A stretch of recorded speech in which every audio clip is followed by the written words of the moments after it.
কুয়েতে মার্কিন ঘাঁটিতে ইরানের ব্যাপক ড্রোন হামলা। ইরানের বুদ্ধির কাছে নাস্তানাবুদ ইসরায়েল।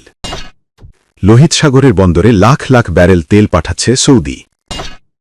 কুয়েতে মার্কিন ঘাঁটিতে ইরানের ব্যাপক ড্রোন হামলা। কুয়েতে অবস্থিত যুক্তরাষ্ট্রের সামরিক ঘাঁটিগুলোতে ব্যাপক ড্রোন হামলা চালানোর দাবি করেছে ইরান।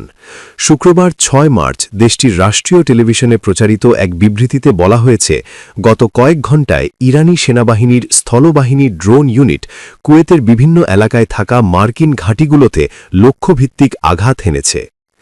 বিবৃতিতে আরও বলা হয়, এটি কেবল অভিযানের সূচনা, আগামী কয়েক ঘণ্টার মধ্যে আরও বড় পরিসরে হামলা চালানো হতে পারে।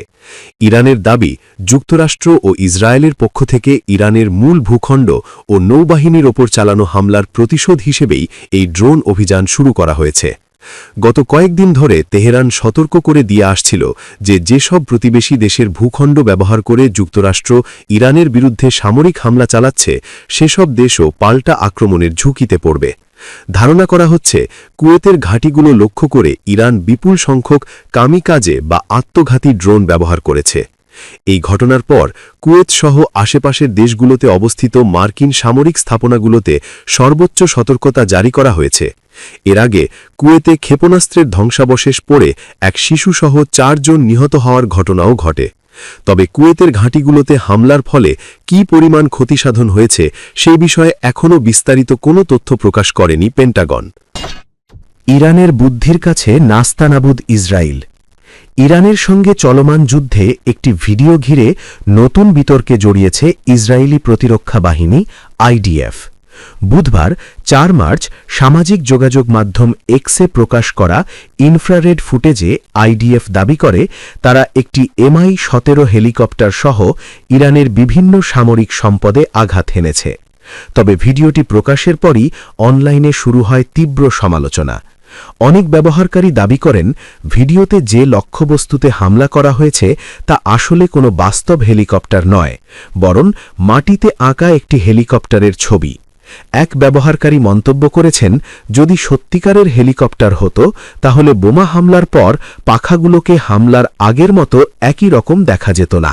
তোমরা একটা ছবিতে বোমা মেরেছ, বেকুব কোথাকার, এমনটি জানিয়েছে এনডিটিভি। আরেক ব্যবহারকারী কটাক্ষ করে লিখেছেন, ইসরায়েল শিশু ভর্তি স্কুল আর মাটিতে চক দিয়ে আঁকা ছবিতে বোমা মারায় খুব দক্ষ। অন্যদিকে কিছু ব্যবহারকারী ভিডিওর ধোঁয়ার গতিপথ ও তাপমাত্রার পার্থক্যের বিশ্লেষণ তুলে ধরে বলেন, এটি কোনো ডিকয় নয়, বরং সত্যিকারের লক্ষ্যবস্তুতে আঘাত হানা হয়েছে। এ নিয়ে আইডিএফ এখনও আনুষ্ঠানিক ব্যাখ্যা না দেওয়ায় বিতর্ক আরও বাড়ছে। এদিকে যুক্তরাষ্ট্র ও ইসরায়েলের হামলার জবাবে ইরানও পাল্টা ক্ষেপণাস্ত্র ও ড্রোন হামলা চালাচ্ছে।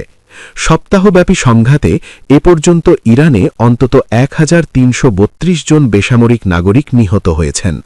শুক্রবার ৬ মার্চ সকালে ইরানি রেড ক্রিসেন্ট সোসাইটির প্রকাশিত এক প্রতিবেদনে এই ভয়াবহ তথ্য তুলে ধরা হয়েছে।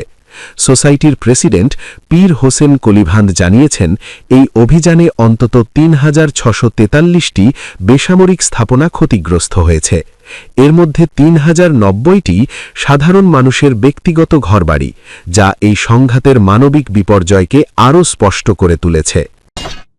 লোহিত সাগরের বন্দরে লাখ লাখ ব্যারেল তেল পাঠাচ্ছে সৌদি। হরমুজ প্রণালী বন্ধ থাকায় বৈশ্বিক বাজারে তেলের সরবরাহ বজায় রাখতে সৌদি আরব লক্ষ লক্ষ ব্যারেল অপরিশোধিত তেল লোহিত সাগরের ইয়ানবু বন্দরে সরিয়ে নিচ্ছে। এ তথ্য জানিয়েছে ব্লুমবার্গ। প্রতিবেদন অনুযায়ী ইরানের সঙ্গে চলমান সংঘাতের কারণে হরমুজ প্রণালী দিয়ে বাণিজ্যিক জাহাজ চলাচল কার্যত বন্ধ হয়ে গেছে। ফলে অঞ্চলটির তেল সংরক্ষণ ট্যাঙ্কগুলো দ্রুত পূর্ণ হয়ে যাচ্ছে এবং বৈশ্বিক বাজারে তেল সরবরাহে ব্যাঘাতের ঝুঁকি তৈরি হয়েছে। ট্যাঙ্কার ট্র্যাকিং ডেটা বলছে, মার্চ মাসের প্রথম কয়েকদিনে সৌদি আরবের পশ্চিম উপকূলে অবস্থিত ইয়ানবু বন্দর থেকে 5টি সুপার ট্যাঙ্কার ইতোমধ্যে তেল বোঝাই করেছে।